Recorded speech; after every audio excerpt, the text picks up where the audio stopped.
સૌથી પહેલાં આપણે મારશું ઝીરો કેલિબ્રેશન. ઝીરો કેલિબ્રેશન માટે મેન્યુ દોવાનું. મેન્યુ પછી આ જે ટ્રેર નીચેવાળો એરો હોય ને એની મદદથી ને પાસવર્ડ એન્ટર કરવાનો. પાસવર્ડ એન્ટર કર્યું. હવે પાસવર્ડ છે એક્સેપ્ટ મેન્યુ 0 ટ્રેર એનજી 0. પાસવર્ડ લાગી ગયો. કેલિબ્રેશન આવી ગયું છે. હવે કેલિબ્રેશનમાં આપણે એન્ટર મારવું. એન્ટર મારે પાછું મારશું. હવે CPU1 આવ્યું. CPU1 એટલે કે આપણે ઝીરો કેલિબ્રેશન. ઝીરો કેલિબ્રેશનમાં ધ્યાન રાખવાનું કે પ્લેટફોર્મ આવું ખાલી હોવું જોઈએ આપણું. હવે CPU1માં આપણે એન્ટર કર્યું. હવે એન્ટર કરશું એટલે એના કાઉન્ટ આવવા મળશે. હવે કાઉન્ટ આપણે લાગે સ્ટેબલ થઈ ગયા છે એટલે પાછું એન્ટર કરી દેવાનું.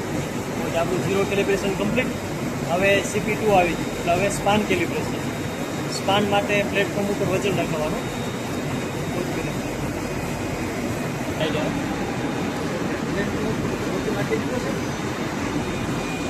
અને સ્પાન માટે CP2માં આપણે એન્ટર કરીશું. હવે એના કાઉન્ટ વધવા માંડ્યા છે. આપણે જે આવે છે લાગે છે કે આવું સ્ટેબલ થઈ ગયા. 2-4 સેકન્ડ પછી એન્ટર કરી દઈશું. હવે એન્ટર કર્યા પછી આપણે એરોકીની મદદથી અહીંયા વજન છે આપણે 1430.6 એના એરોકી મદદથી એડજસ્ટ કરી દઈએ. બાદ પ્રમાણે રાખવાનું. હા, બાદ પ્રમાણે જે કાંઈ પણ હોય 1430 હોય કે જે કાંઈ પણ હોય. 4 બરોબર 0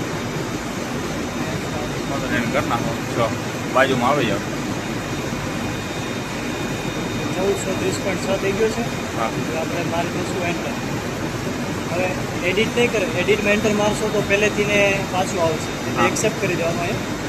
બરોબર. સેવમાં એન્ટર મારવાનું. સેવ થઈ ગયું. હવે જે આપણે 1430.6 છે એમાં 200 જેટલું વેરિએશન આવે તો વાંધો નહીં. 230.4 જેવું છે. હાલ છે. હાલ છે. હા. રેડી.